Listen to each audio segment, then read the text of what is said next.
Asyle, Tropical Island Survival. Week 33, Day 1.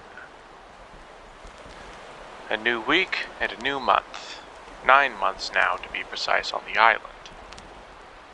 I was kind of expecting someone to have responded to my radio message by now, so I wouldn't have to deal with another smuggler incursion. I'm starting to feel the same way I did when I first arrived here, and no one came to save me after the first couple of weeks. I don't understand it. Nevertheless, I can't let myself be weighed down by these feelings, because I have a maintenance run to conduct on the base, in addition to feeling the pressure of knowing that the smugglers are going to come back sometime this week, and that the dry season should be coming to an end soon. So I need to start worrying about weatherproofing the base. After putting the lamp parts in the kiln for the day, and doing my morning chores, I started my maintenance sweep of the base. There was nothing really going on in the beach hut still, but the trot line mechanism was looking a bit worse for wear, which was a little surprising since I've hardly been using it. I guess it's that constant exposure to the salt water, so I took some time to replace the cord, ropes, and a few of the fishing hooks, as well as replacing and varnishing any mechanical components that needed it. Anticipating another attack, however, I didn't put it back together when I was done, leaving it in storage instead. Next, I considered the catamaran, which still looked good, but I expected I would need to hide it again soon. So this time, I removed all the components I was worried about rotting, so I wouldn't have to deal with that again.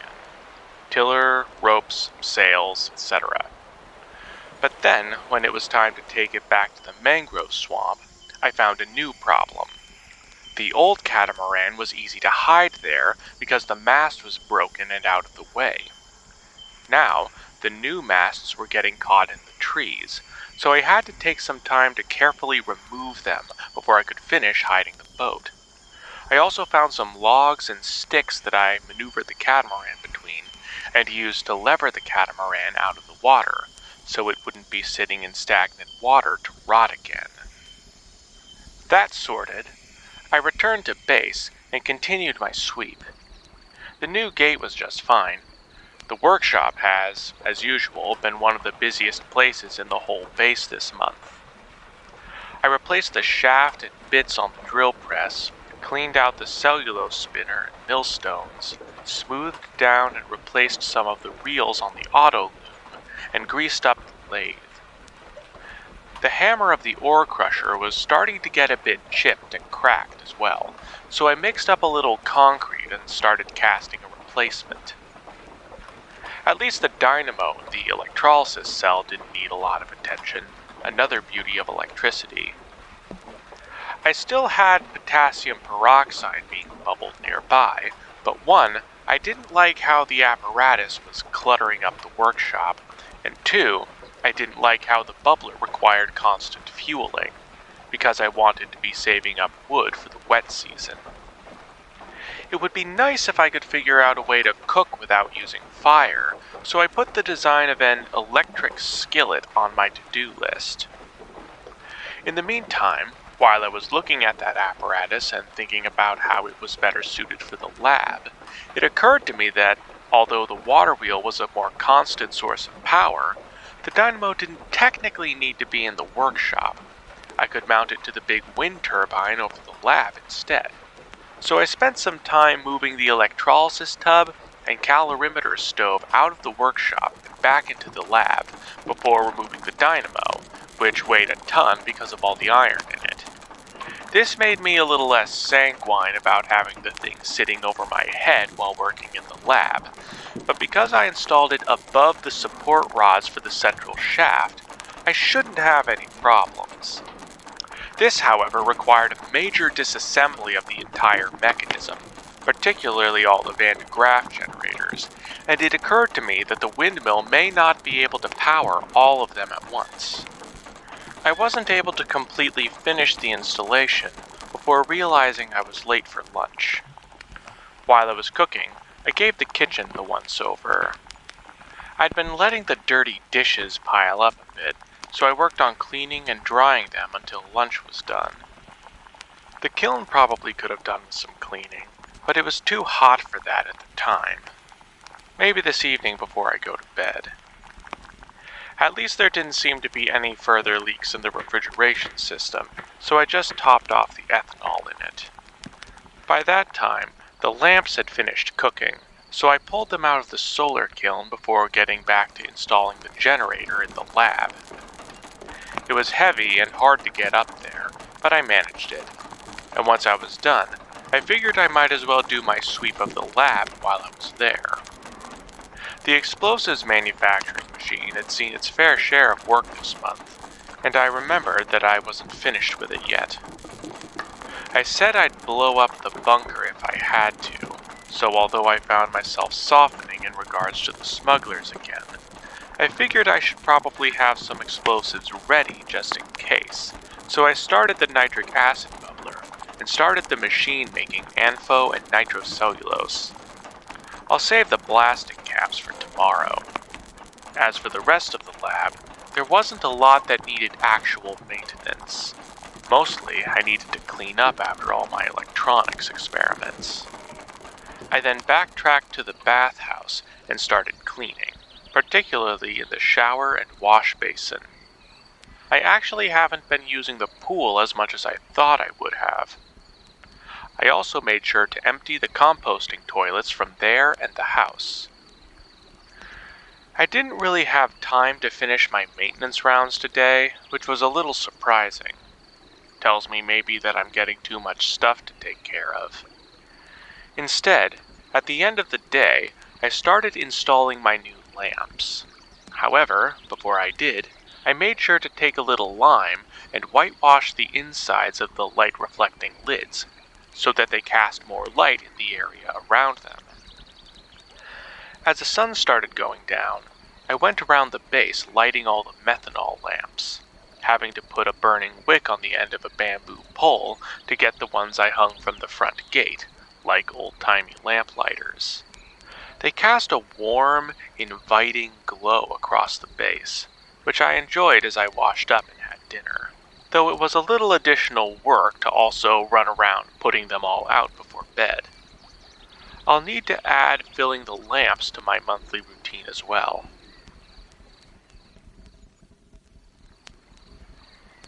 Week 33, Day 2.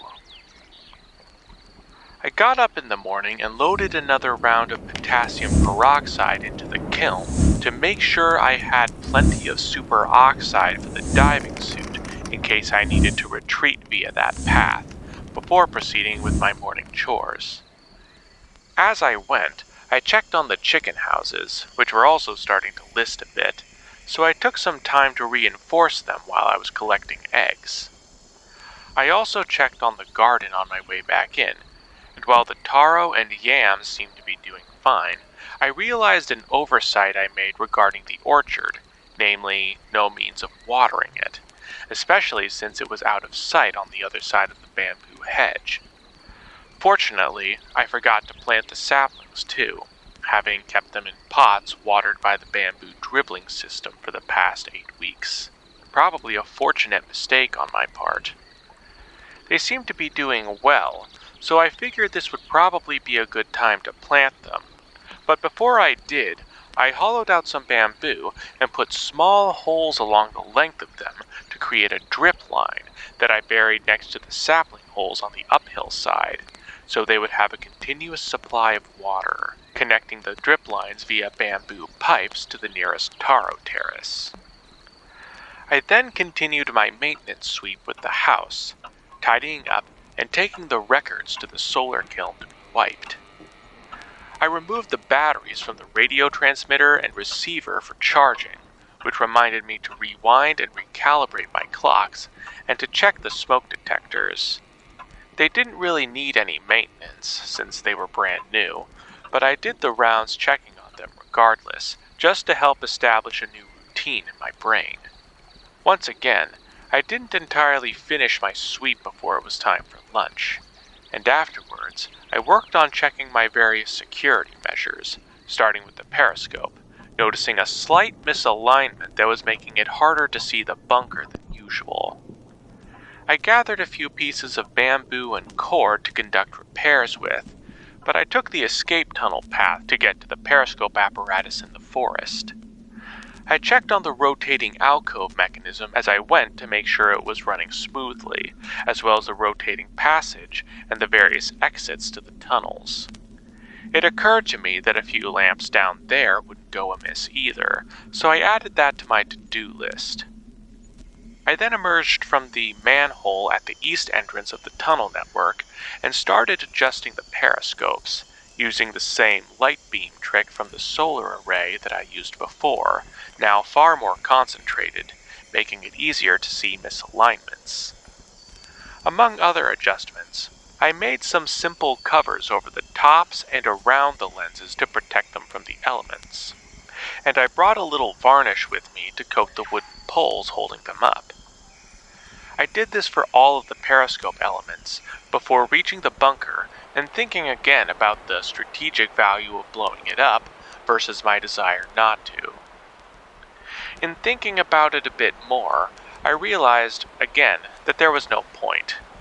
Not only would it probably anger the smugglers, but it would give them an incentive to look for a new hiding place, and a new, better hiding place would be one of my buildings, just without me to occupy them, giving them that much more incentive to kill me. Cooler heads prevailed, and I left the historical site alone. I was still reminded to make the blasting caps, however, so I started the machine-making nitroglycerin while I checked on the dazzler and acoustic array, though I had to temporarily pull the battery from the charger to do so. The new gate did kind of get in the way, but anyone approaching it will still get blasted with light and sound through the gap over the top of the gate as they approach it, and will definitely get blasted if they manage to pass it. I then finally did a check on the solar tower itself, searching for and sealing leaks in the piping, checking for cracks in the kiln, and sagging the panels. At this point, I figured the rubber bands could probably do with replacements, so at the end of the day, I made some heavy-duty rubber bands to replace them and left them out to dry overnight.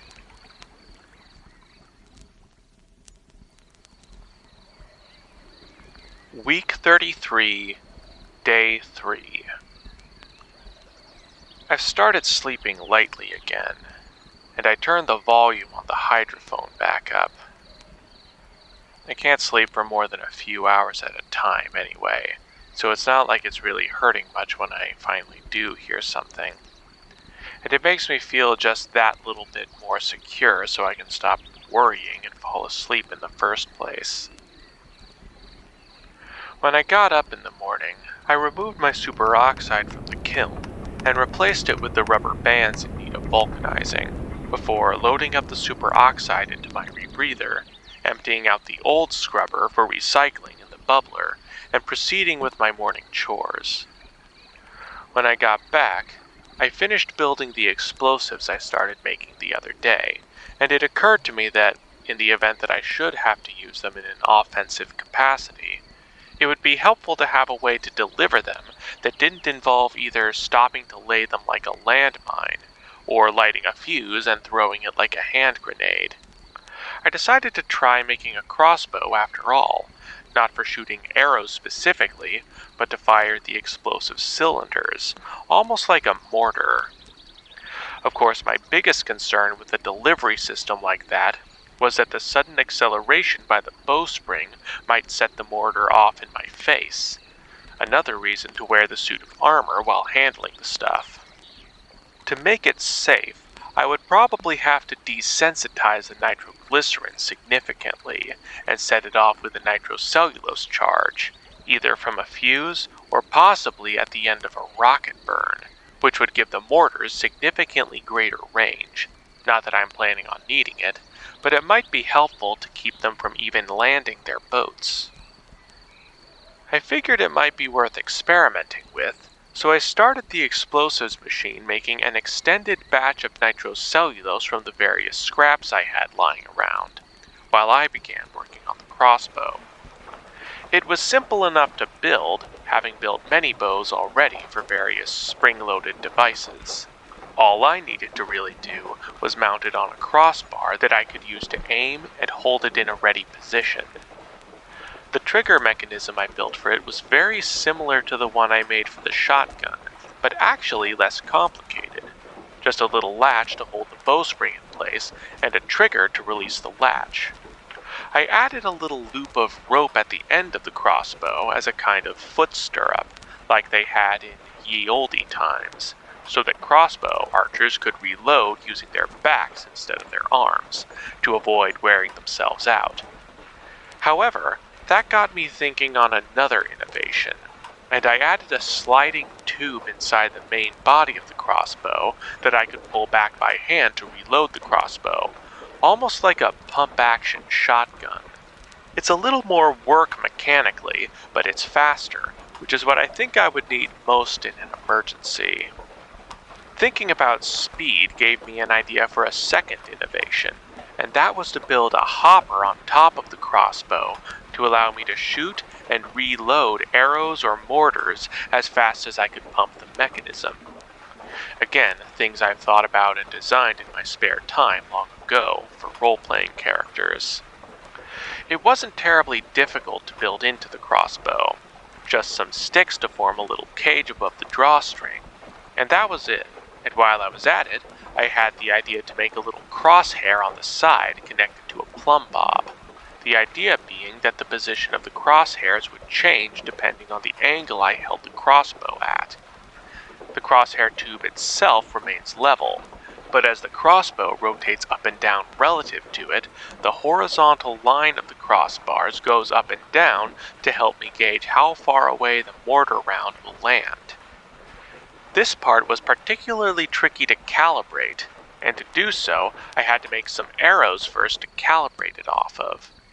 Getting a hold of some thin bamboo shoots was easy, and I picked up some shed chicken and seagull feathers from the forest and beach to fletch them, making sure to give the feathers a slight twist up the shaft so they would be gyro-stabilized. I stopped for lunch before proceeding with my calibration tests.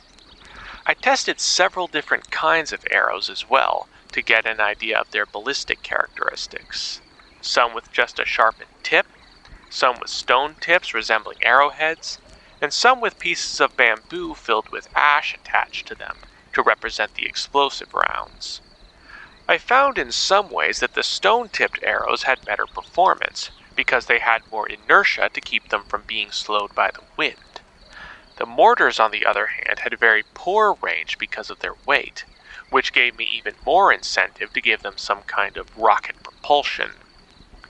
So, I went back to the completed load of nitrocellulose and packed it into short lengths of bamboo, each with holes of different sizes in the partitions to replicate the effects of a nozzle.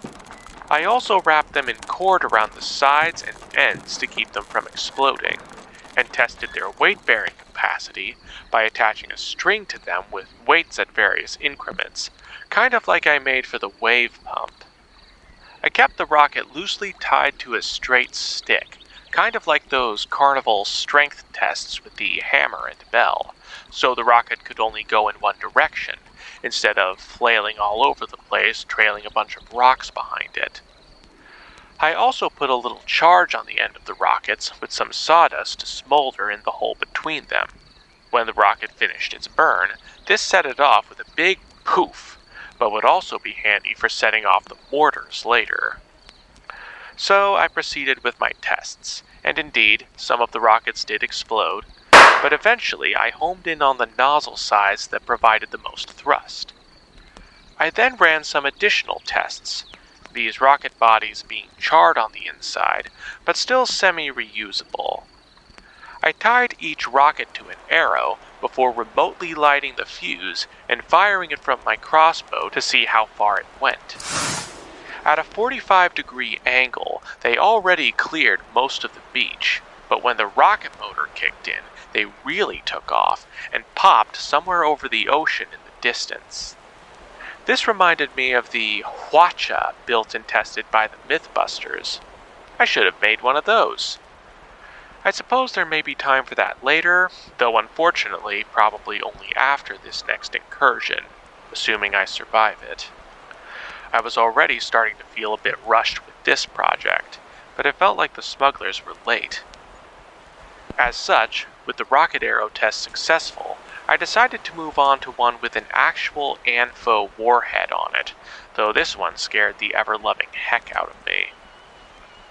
Just as a safety test, I even used one of the blasting caps I expected to be the least diluted of the batch. However, even with this, my fears of the round exploding upon launch were not realized. It shot over the ocean with a hissing trail of smoke before bursting with an incredible boom. I've literally made a rocket-powered grenade launcher. It occurred to me that I could also use this to get the attention of passing ships too, if necessary, like a flare, which only gave me additional incentive to build more. If the smugglers don't come tomorrow, that's what I'll be working on. At the end of the day, I remembered the rubber bands I'd left vulcanizing in the kiln all day, moved them, and installed them before going to bed. I'll have to recalibrate the solar tower in the morning.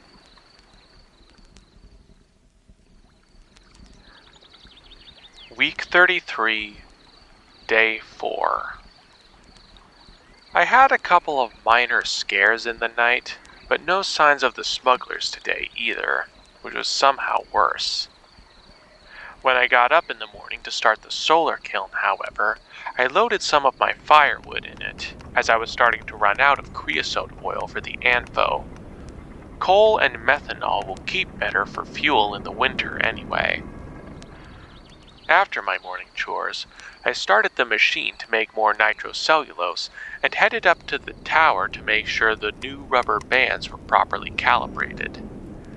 I checked on them throughout the day. I then cut down some bamboo and built as many rockets and mortars as I could. Basically, the rockets were their own separate cylinder of bamboo.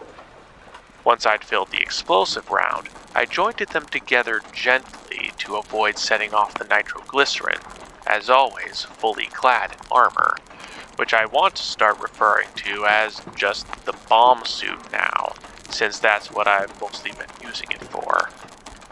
When the nitrocellulose was done, I filled the rockets up and put fuses on them, and made a tiny oil lamp for my launcher using a snail shell, a clay plug, and a little rope.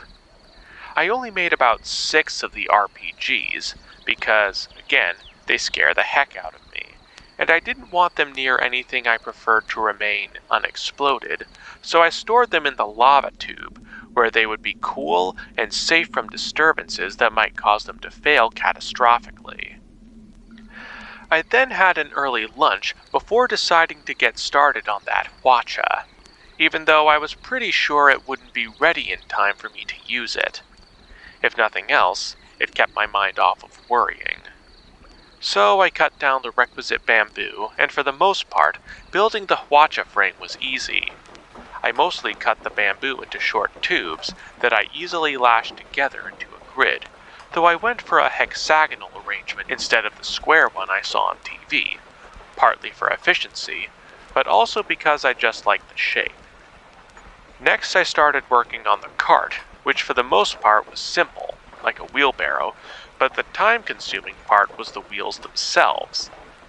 To save time, I tried making spoked wheels, like those used for bicycles, bending a length of bamboo into a circle and threading cord between it and the roller at the center.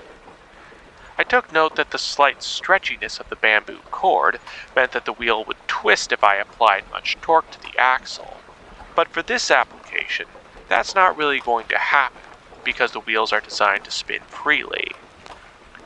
I then made another angle sight for it, like I made for the crossbow, though in this case I couldn't really calibrate it because I didn't know how fast the rockets went, on average, otherwise I might have been able to calculate it. For the time being, I simply estimated, using the calibration from my crossbow, which should be close enough for a weapon like this. even made a handy ratcheted pole at the back to hold the Hwatcha at a specific firing angle. However, all of this also got me thinking that this machine might get blown to pieces if all the rocket arrows didn't leave their cylinders. All the more reason to have a long fuse and light it at a safe distance. It wasn't too hard to make anyway, so I don't think it would be as much of a shame to lose as some of the other things I built. Besides, I'm not going to keep enough ammo on hand to reload for another shot anyway. Odds are, I won't need it. Still, I took some time to extend the tubes a little, so the arrows at least wouldn't get caught on the tubes on their way out. Even though I was considering the device potentially expendable, I spent some time near the end of the day varnishing it. I still had some time to kill when I was done though, so I made up a bunch of arrows and empty rocket tubes to fill up later. For now, I'm out of nitric acid for nitrocellulose, and out of feathers for the arrows. Nothing more I can do but get ready for bed, and try to get some sleep.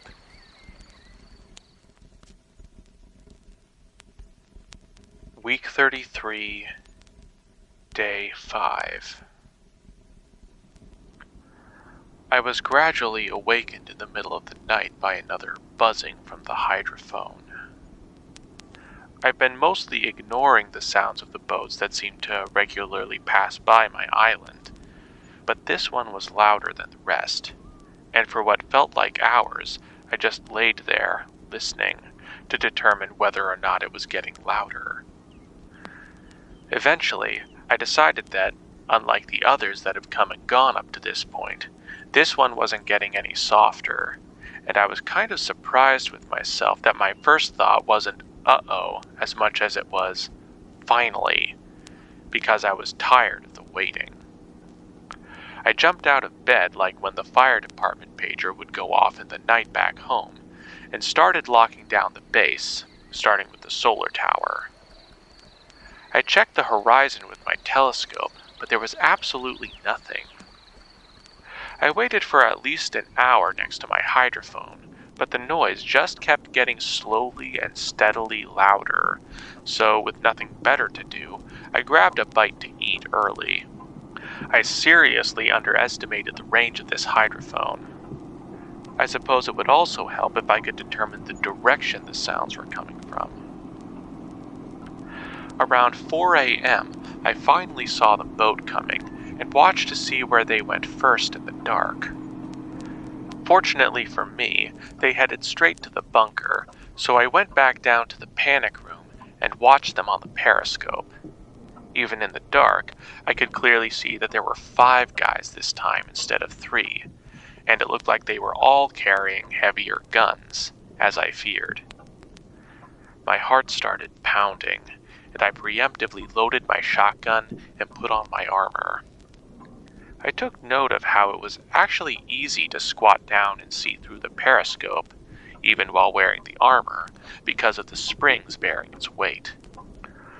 Once the smugglers were done unloading, after about half an hour, they got back in the boat and came around to my side of the island. This was it. I tried to take deep breaths with my stomach to avoid panicking, because making a mistake now could cost me my life. I watched through the periscope as I walked up the beach. I turned on the acoustic array, and the dazzler was just starting to produce some light as the sun came up, but this time they didn't seem to be fazed. Obviously, if they were smart enough to bring bigger guns, they were smart enough to buy a handful of earplugs. For a moment, they tried the front gate, and aside from shaking it at first, I wasn't sure what they were doing, because I couldn't hear them. But then, out of the corner of my eye, I noticed shaking in the bamboo hedge surrounding my base. I think some of them splintered off to try to find another way in, while the remainder started to hack through the front gate with a machete or something. I froze in panic. The splinter team would find the garden gate and probably hack or shoot through it in minutes, around the same time that the first team would probably get through the gate.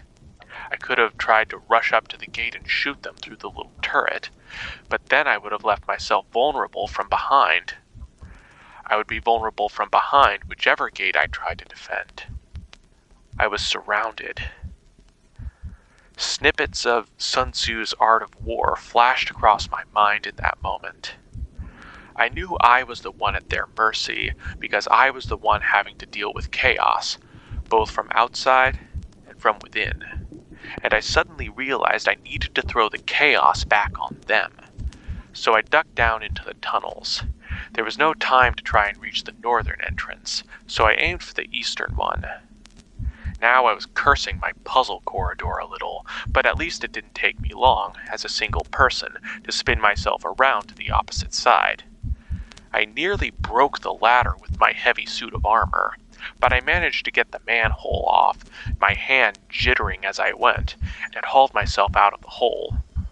I wanted to collapse from exhaustion just from that, and I probably should have ditched the armor, but there was no time. Adrenaline helped me push through it. I tried to jog in my bouncy suit as quickly as I could, cutting along the beach to try and avoid making a lot of noise through the foliage. As I started to round the corner, I could see that they'd just finished cutting through the crossbar holding the gate closed and were starting to open it. There was unfortunately no more time to think. I raised my gun, took aim, and fired. I'm so glad that I thought ahead of time to load the shotgun with rubber rounds, because I managed to hit at least one of them, who cried out in pain and surprise, sending another electric jolt of adrenaline through my chest. I didn't stick around to see which one or how many of them I hit, but bolted straight back into the bushes and through the forest to my hole. Despite the size of my armor, I knew I would have an easier time bouncing through the foliage than they would, and I didn't want to give them a clear shot at me by taking off back across the beach. I could hear them opening fire behind me, but I didn't look back or stop to return fire. I practically dove back into the manhole, which was a mistake because I heard the frame of the armor snap under the weight and sudden deceleration of landing. Without that frame, I surely would have broken my ankle, but thank God, I was only rattled. I managed to reach up and close the hatch just as I heard footsteps approaching behind me, and I limped my way back through the tunnel, hearing the sound of the hatch rattling behind me as I tried in vain to open it. The maze was doing its job slowing them down. I headed back through the rotating passage and stumbled back into the panic room, out of breath and practically delirious as the adrenaline started running out. I checked the periscope, trembling ferociously, and I could see one guy carrying another back to the skiff they arrived in, and presumably back to their boat for medical attention. That was good news, I thought, because I only had to deal with 3 of them now, and if I could hit one more, they would have to do the same again, and I doubted they would be stupid enough to confront me with only one man still in action. I didn't know what they were going to do next, though, so I watched the periscope, realizing that if they did manage to make it into the tunnels, I would probably hear their footsteps or the sound of the rotating passage grinding against the walls, echoing through the hydrophone. Fortunately for me, though, they seemed to take a more tactical approach, or perhaps were frustrated by the manhole puzzle, and decided to leave on the skiff as a group, rather than taking the risk of leaving 3 behind to hunt me down, with no way back to their boat. I watched for a long time to make sure they were leaving. And once I saw the boat weigh anchor, and heard the motor start buzzing from the hydrophone, I leaned back from the periscope and collapsed onto my back. And I started laughing and crying and screaming and beating my fists and legs against the ground as best I could, with a body weighted down by a heavy suit and weakened by adrenaline withdrawals. I could feel my mind floating back and watching this unfold, and I was fully and calmly aware of exactly what was happening to me. It was another of my dissociative meltdowns, but far more intense than any I'd ever had before in my life. I felt myself floating off, backwards, downwards, slowly falling into darkness as I lost consciousness, sinking, drowning as the earth gently wrapped its folds around me and suffocated me as it buried me into restless dreams where I was running for my life. Slowly, the air thick like treacle as the sharp darts of bullets ripped through my back and out my stomach, my hands covered in blood as I looked down at my naked body and saw the clean, round holes in my gut. For the longest time down in that cellar, I couldn't tell whether I was asleep or awake. Eventually, I became aware that the buzzing I heard was not my own head or a dream, but the sound of the hydrophone. As the sound grew softer, I felt my faculties slowly returning, and I managed to open the chest plate on the armor and ooze out, practically crawling on my belly, as my body still felt so weak from shock, and probably hunger as well, as it was almost lunchtime. I found a pole to prop myself on as I staggered to the kitchen, fumbled to unlock the door. I had some banana chips, chewing slowly as I waited for my strength to return. Eventually, I got up and wearily assessed the damage. It looked like they didn't quite make it around to the back gate before I distracted them. The front gate took the most damage, and it occurred to me that I should reinforce them both. One thing I was also thinking while I was trying to watch them was that it would have helped to have had a few other periscope endpoints, so I could see the front gate from the outside, as well as the manhole at the east entrance. These'll have to wait though, because all I have the strength to do right now is put them on my to-do list. I just ended up sitting on the beach next to the beach hut for most of the day, covering. I listened to the waves, heard the seagulls over my head, the sea breeze gently rustling the palms. I let them wash away the anxiety until I saw the sun starting to set. I went around lighting each of the lamps around my base as it got dark, each one seeming to drive my fears away along with the darkness. Each one reminding me of something I was thankful for. I took my shower and had dinner before getting ready for bed, finally alert and awake enough to do something with the day. But as I settled down for the evening, I heard the sound of buzzing on the hydrophone again. I would have expected them to be gone by this time. I could tell it was starting to get louder. It must have been the pickup team, and this time I was just not having it. I'd had enough. Sun Tzu's tactics may have saved my life today, and if it was really war they wanted, I was ready to give it to them. I prepared my weapons, including the mortar launcher this time, doused the lights, and watched the horizon from the tower until I saw the boat lights. I could see them going to the bunker first for their precious cargo, and I watched them on the periscope, as dim as it was. Again, I counted about 5 guys. When they left, I watched them from the tower again as they rounded the island and approached my base again. I didn't even bother with the broken armor this time, simply walking out onto the beach in darkness to meet them. I felt none of the fear I did this morning. nothing except a low, smoldering rage. That I was not going to be the one getting threatened or pushed around anymore.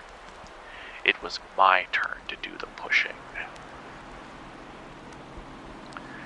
Eventually, the boat came into view. I knew they couldn't see me in the dark, surrounded as they were by electric lights to see what they were doing, but I could see them.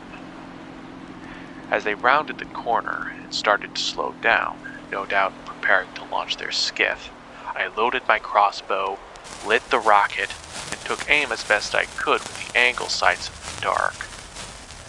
The mortar shot up into the air, and after a second, there was a sharp whooshing sound as the rocket ignited, and a trail of orange sparks through the dark sky. Then silence when the rocket cut out. For a split second, I was worried that it might have fallen into the water and failed to ignite, but there was soon an eruption as a faint light and a huge geyser of water shot up from around 10 to 20 feet off the stern of their boat. A flash of guilt with it.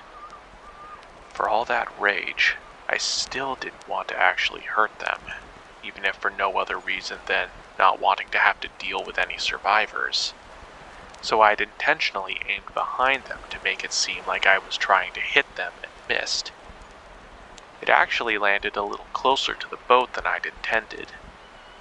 I could hear shouting from the men on deck across the water, mostly English expletives, and the engine soon kicked abruptly back on as the boat started racing away in the night. I smirked and chuckled a little to myself that I'd frightened them so effectively, and briefly considered firing another shot after them to keep them too scared to think about coming back. But I figured that would be a waste of precious ammo. I climbed back up to the solar tower and watched the boat to make sure it had completely gone before going to bed, now finally tired enough and feeling secure enough to sleep.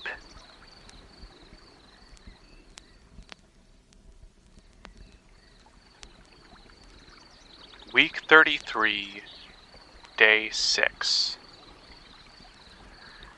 I woke up, still feeling a bit weak and sore from yesterday. No sounds on the hydrophone, so I got back to my normal morning routine, starting another round of potassium superoxide cooking in the solar kiln before my morning fish and forage. When I got back, I got started on repairing the front gate first and foremost, making so many extra crossbars that it was practically another gate behind the first one. I similarly reinforced the garden gate, though because of its more complicated locking mechanism, I couldn't exactly go ham on it. I saved some bamboo for repairing my armor, which remained where it fell. It splintered at the knee joint, and the springs came dislodged, so I built some jointed caps for the new knees, and replaced the bowsprings. That was all I had the energy to accomplish before lunch. While I cooked and ate, I thought about how effective my mortar was last night, and how thankful I was that I conducted that little last-minute experiment, as I didn't think I would have had the wherewithal to repel another attack with my shotgun, especially in the dark. As long as they're on their boat, they're in a controllable position, so I can't let them land on the island again.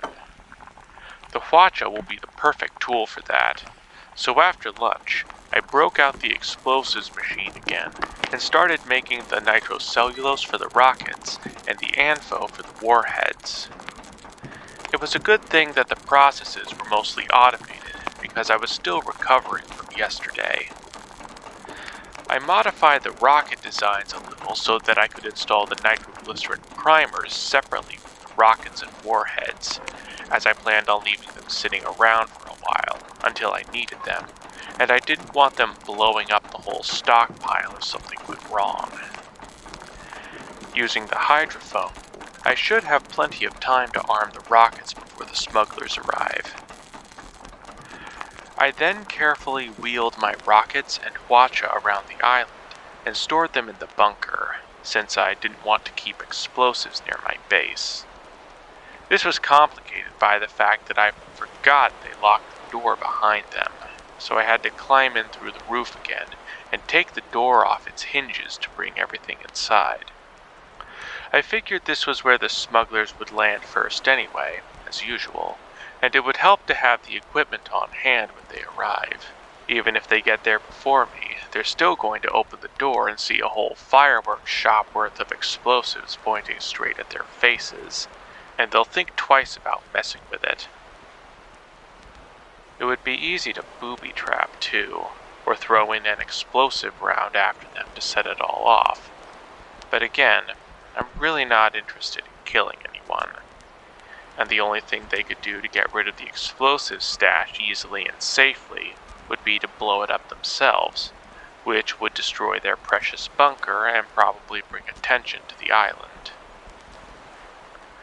Before I put everything in storage, though, I did load up one empty rocket arrow and fire it from the Hwatcha to get an idea of its range, so I could calibrate the angle sights.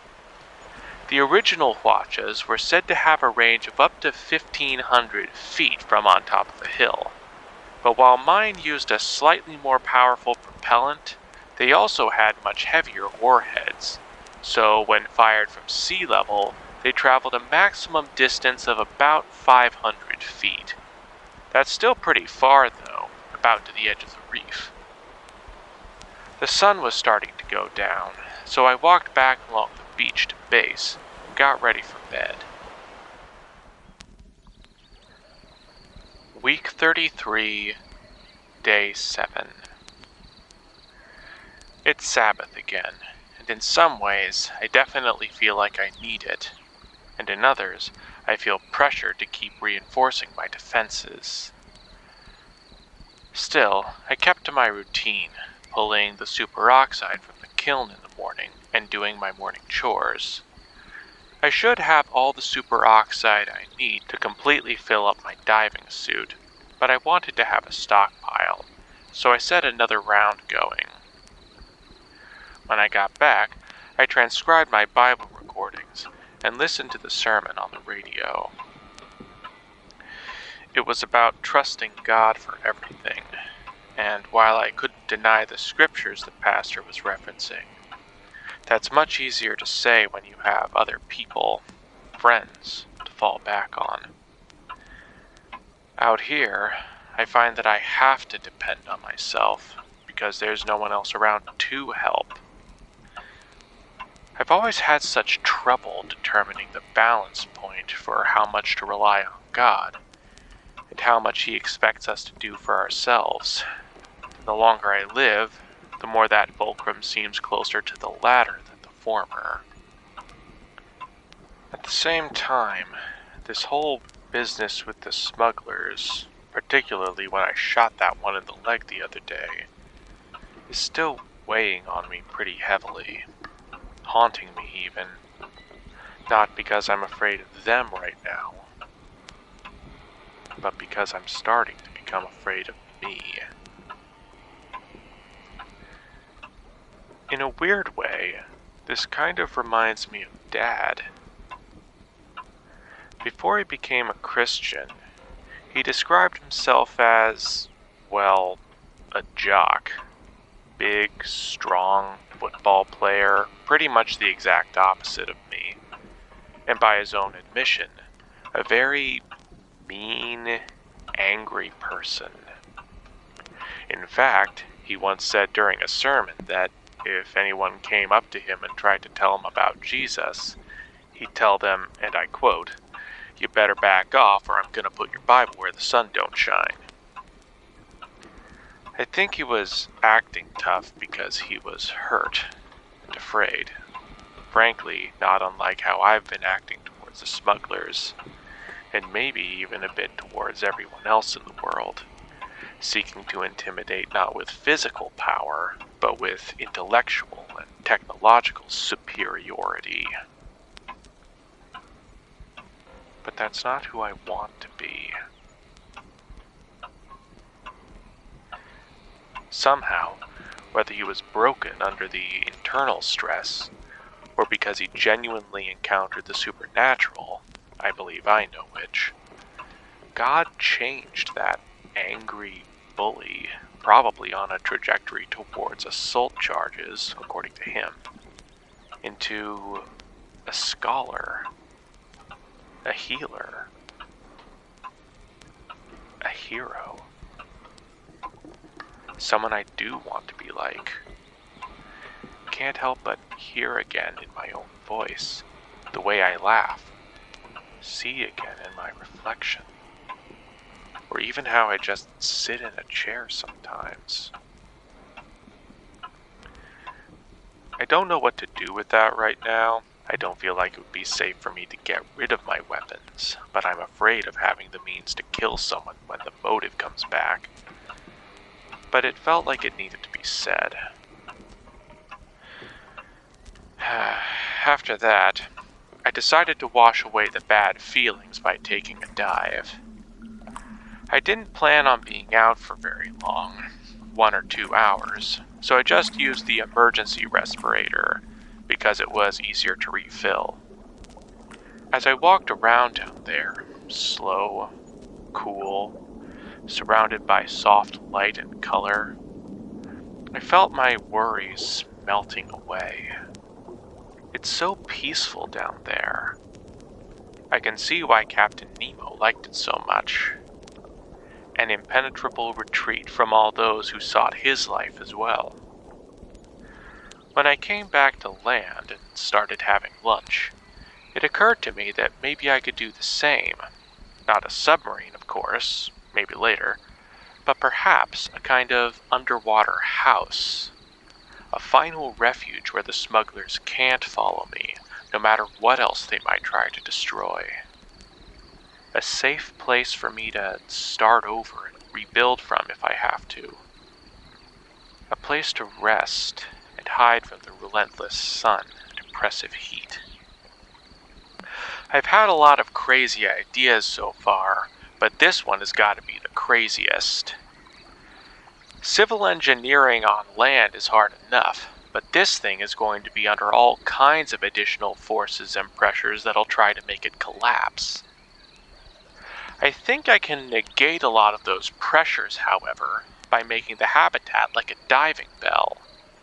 A diving bell is basically like a big cup with the open end down that traps a pocket of air inside it when it's submerged. Like my diving suit, the water pressure outside will compress the air inside until the pressures are equal, so I wouldn't have to worry about building a room strong enough to avoid imploding.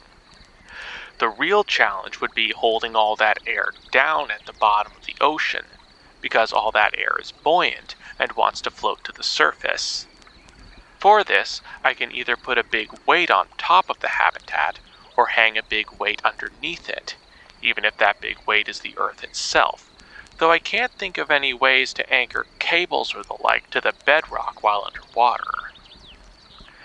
This then begs some questions about the structure of the habitat itself, because no matter what, that weight is going to have to be distributed evenly across its surface, otherwise it's going to tear apart.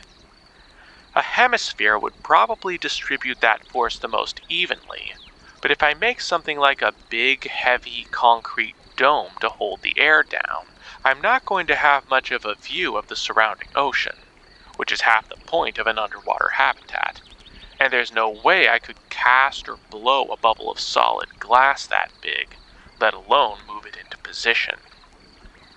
If I used something like a big rubber bag or balloon, however, and weighted it from underneath, I could distribute the buoyant force across its surface using something with much higher tensile strength than concrete, bamboo, naturally. And if I use something like a net to distribute those forces, I could put windows in between to let me see out, though each window is going to be a potential failure point or source of leaks. Let's think about the details now. Water weighs 1 gram per cubic centimeter, or 1,000 kilograms per cubic meter. If I make a dome that's about 5 meters in radius, 16.4 feet, It's going to have a volume of 523.6 cubic meters, so I'm going to have to weigh it down with 523,600 kilograms of rock. The density of concrete is 2,400 kilograms per cubic meter, so if I made one big concrete block, it would need a volume of 218 cubic meters, which is prohibitive. Not only am I unsure if there's even that much coral sand on the island for me to process, but it would take me over a year of continuous cooking with the solar tower to get that much. I may not need to, however. If I can make something like a big concrete box, I can just fill it with rocks and sand and not worry about filling it all with concrete. It just needs to be heavy. This also gives me an idea of how I would build something so big and heavy. I can't cast concrete underwater, obviously, though I hear it would still cure underwater. But if I make some kind of big, hollow concrete shell, it should float like a boat, meaning I can build most of the habitat on land, or just offshore, which will be much easier and faster than carrying parts to it underwater one piece at a time. And then I can just float it to the right spot before filling it with water and sinking it. If the weighted container is a big cylinder about the same radius as the habitat, and has a density of 2,000 to 2,500 kilograms per cubic meter, that of rocks or sand, then it'll need a height of about 2.7 meters, or 9 feet, which sounds doable, especially after having gotten some unexpected practice making concrete shells for the rotating passage puzzle. A counterweight this massive, though, means that the total tensile force holding the dome down will be around 5,137 kilonewtons. If each rope has the tensile strength of bamboo, about 400 megapascals, which I easily tested by tying increasingly large weights to a piece of cord about 1 millimeter in diameter until it broke, about 40 kilograms, then I need a minimum cross-section for all the ropes of 128 square centimeters. If the windows I want to make are about 1 foot in diameter, and the perimeter of the habitat is about 100 feet, then I would need to have 100 ropes between each pane to distribute the force across. Each would experience 51 kilonewtons of force, and each would need a cross-section of 1.275 square centimeters, or a diameter of 1.27 centimeters, which is certainly doable, but I'll probably want to double it for safety. One thing that concerns me, though, is that these ropes will be exposed to seawater for long periods of time, eventually rotting through and causing the entire structure to fail catastrophically. However, it occurs to me that I could either rubberize them directly or hold them inside a protective bamboo sheath, like a pipe, which would also make a good mounting surface for the window panes.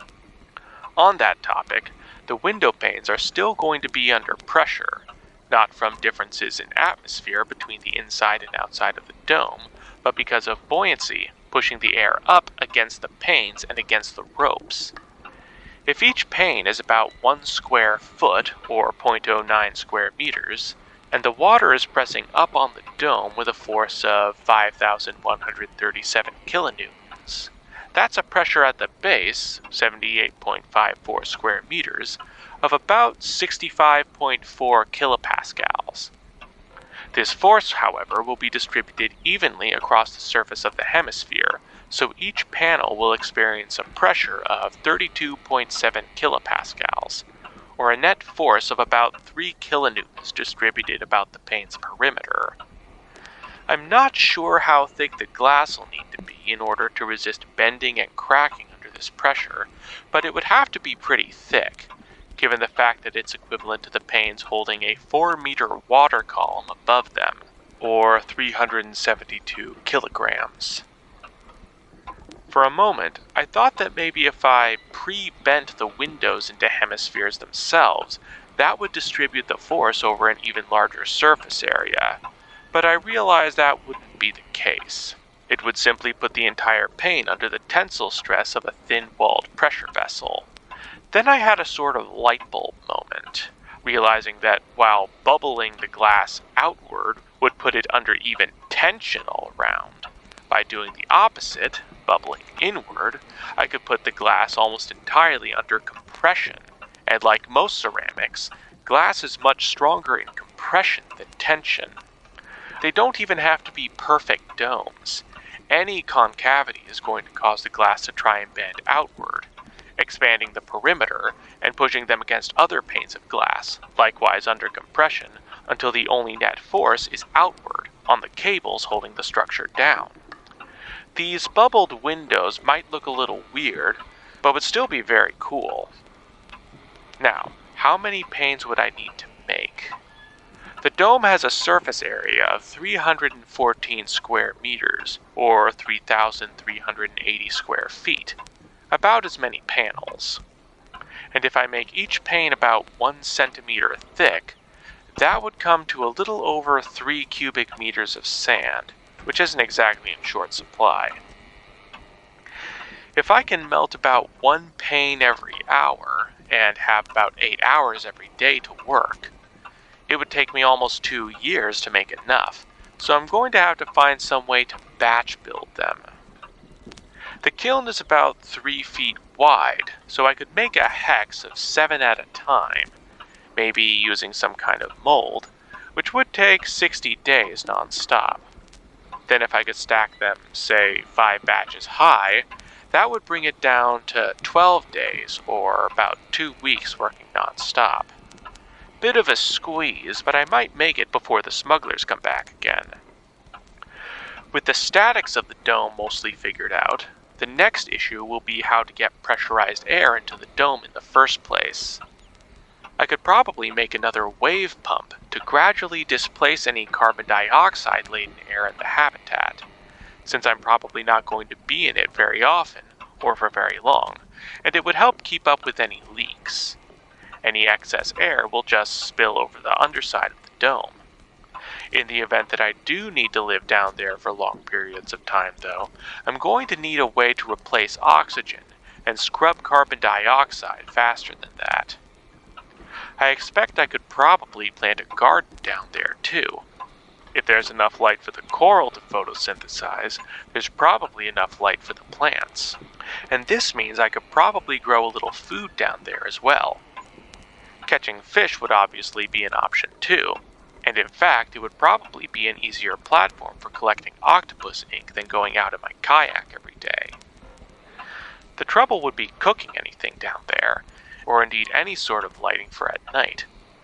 All the more reasons for me to develop an electric skillet and alternative sources of electrical power.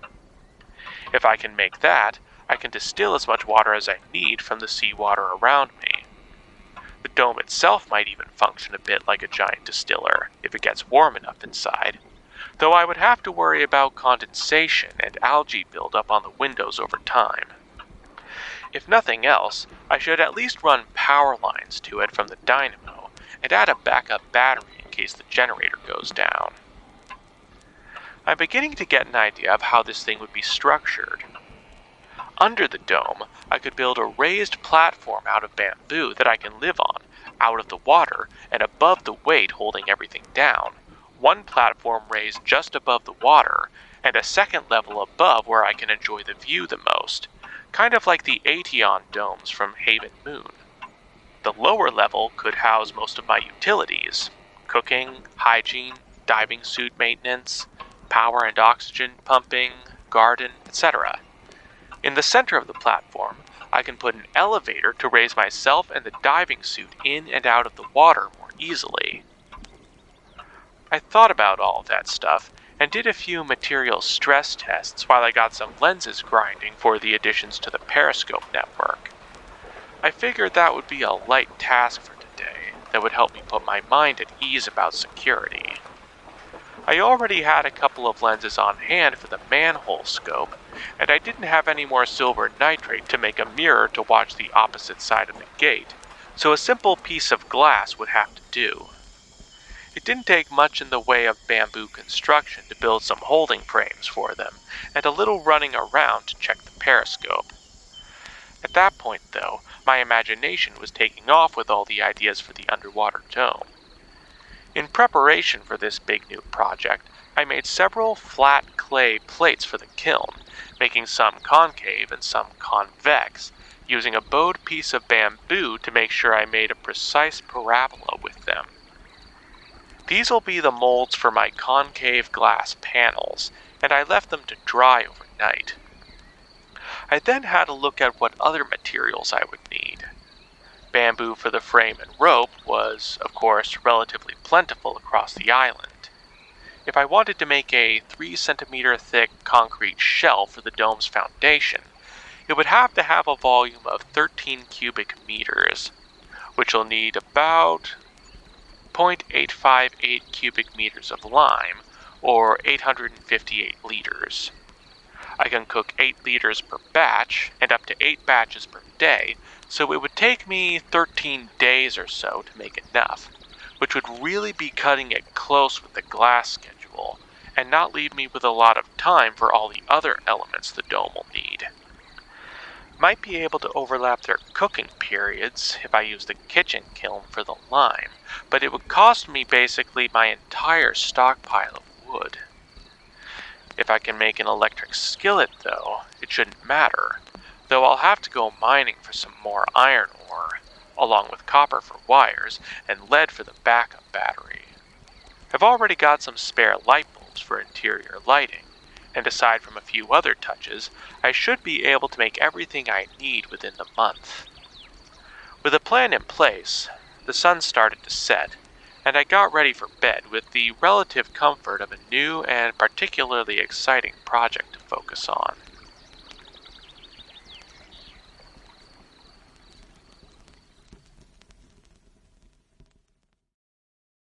I can't think of anything funny to say, so I'll just say it. Blooper reel. But when it came, but when, but then, but then, when it came time, would you kindly actually read the words on your screen? Cleaned out the cellulose spiller and milk spiller. All I needed to do, all I needed to really do. Okay. And I picked up some sheds. And I picked up some shed chicken, making sure to give the flethers. Oh, there we go. If the smugglers don't come tomorrow, I suppose it would also help if I could also. I suppose that's too many alsos. Hold on. But far more. Lost my place. It was another one of my dissociative meltdowns. Where I can't find my spot. Where to go? I saved some using the hydrophone. I should have plenty of time to arm the rockets. Hold on. With the open end down. With the open hand. But if I make something like a big heggy. What am I saying? I'd just like to do a quick reality check on the windows. If the shear strength of glass is 39.35 megapascals, distributed across a perimeter of about 1.8 meters, and a thickness of 1 centimeter, they should be able to handle a force of 224 kilonewtons, which is 141,000 times what I would need them to, even if they were resisting pressure in shear only, rather than in compression. Bit of a squeeze, but I might make it before the smugglers come back again. Raised platform out of bamboo that I can live on out of the water, kind of like the Ateon dome. Kind of like the Ateon domes from Haven Moon. Kind of like the Ateon domes.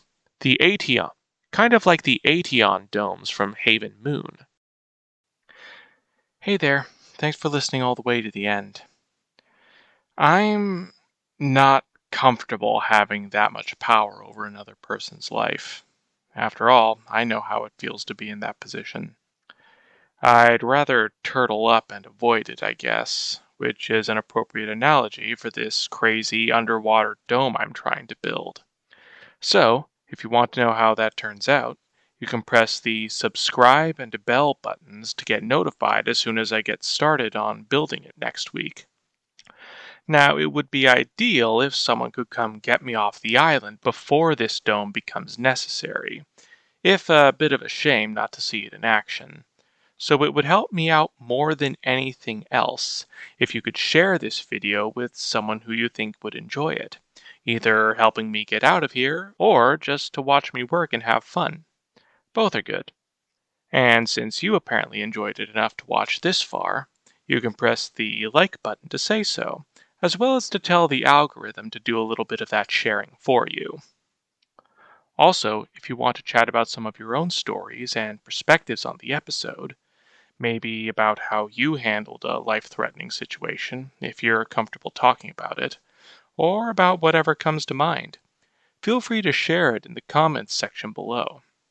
I genuinely love to hear them, and I'm always open to suggestions and corrections. That said, thanks again for listening, and hope to see you here again next week.